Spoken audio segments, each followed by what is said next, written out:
Howdy,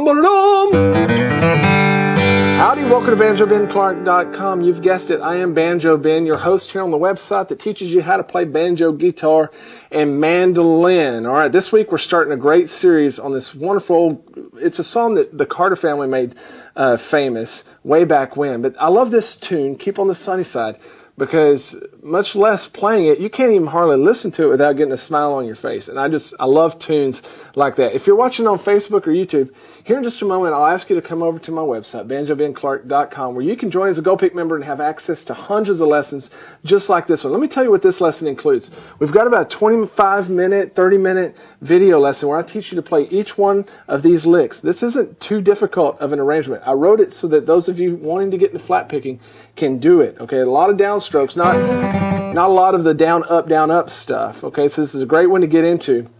I've got another video segment on there where I play the whole thing through for you slowly while I put the tab on the screen so you can see what it looks like when it's played slowly.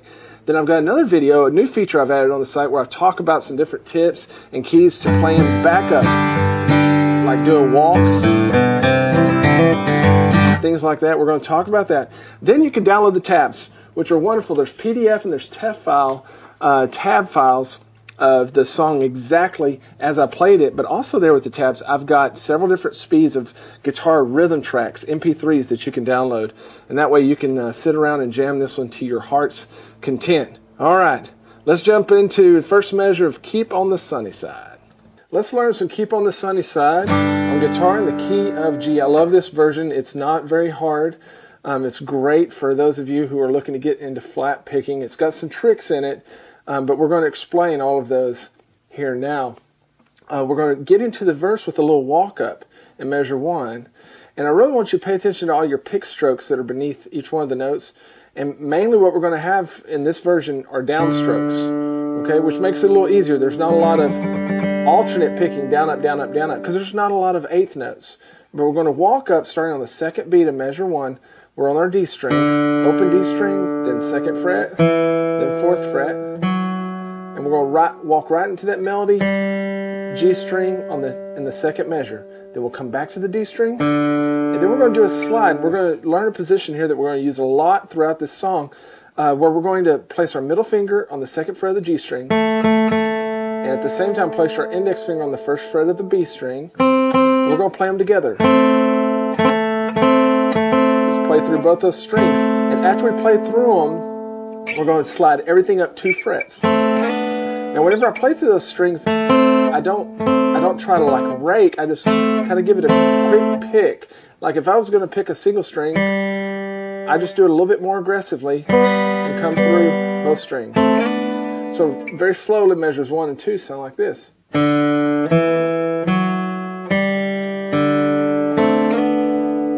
It's going to hang there for a little while for the rest of measure 2. And then at the very end of measure 2, I want you to take that position, just slide it, come back down to where we started, 2 and 1. For the beginning of measure 3, we're going to play through those strings once, and then lift your middle finger to expose the open G string there, and then reach down to the D string. I'm still keeping my index finger down. Reach down to the D string, play it, and then hammer to the 2nd fret, and play the G string. So measure 3 slowly sounds like this.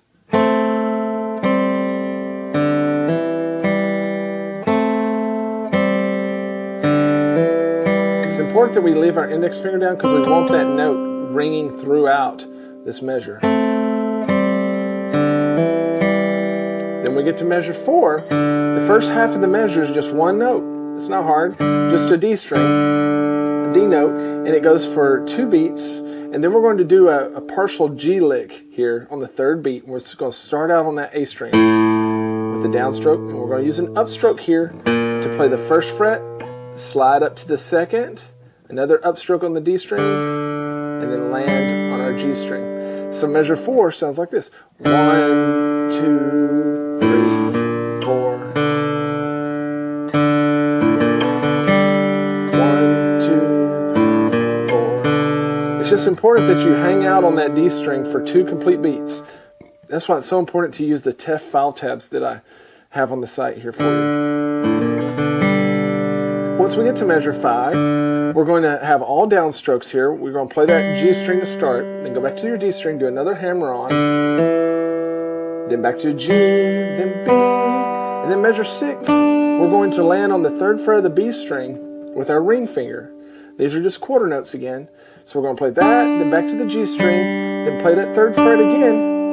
Then we're going to do a quarter note slide. So this slide, it takes the time of a quarter note. It's not a super fast. So measure 6 slowly sounds like this. Hear that counting? 1, 2, 3, 4. And that puts us right in position for measure 7. Which is a little syncopated, but it's a lot of fun to play. I want you to get back immediately in that position that we already learned, that we slid up a while ago. We're going to be back in that position, and go ahead and play at the beginning of measure 7, and we're going to play the B string first, and then immediately reach down and play the G string. Just like that. Down, up. And then we're going to rest for an 8th note, come back to the B string, and then we're going to play 5, 4. So listen slowly how measure 7 sounds.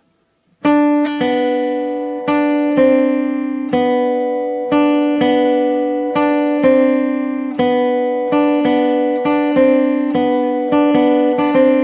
then we're going to land on the 2nd fret of our G string and measure 8 for another half note. So this stays there for 2 beats. And then on the 3rd beat of that measure, we're going to keep it down, but hammer on 3rd to 4th fret on our D string. Then back to 2nd fret, back to the 4th. So measure 8 sounds like this.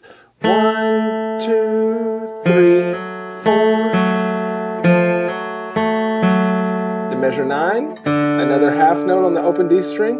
And then on the 3rd beat of measure 9, we're going to do that slide again that we've already done. But this is a quarter note slide, so it's going to take its time. 1, 2, 3, and 1, 2, 3, 4. And then I'm going to leave it down, leave those fingers down as I go into measure 10. But here in measure 10 at the start, we're going to bar the 5th fret on the G and B strings. And what I do is I just flatten out my ring finger. Okay, normally I want to play with a curved ring finger. This time I'm going to flatten it out and play those same 2 strings. Leave that down for 2 beats. Then we're going to do our slide backwards. Okay, so measures 9 and 10 together sound like this. 1, 2, 3, 4. 1, 2, 3, 4. And once we get to measure 11.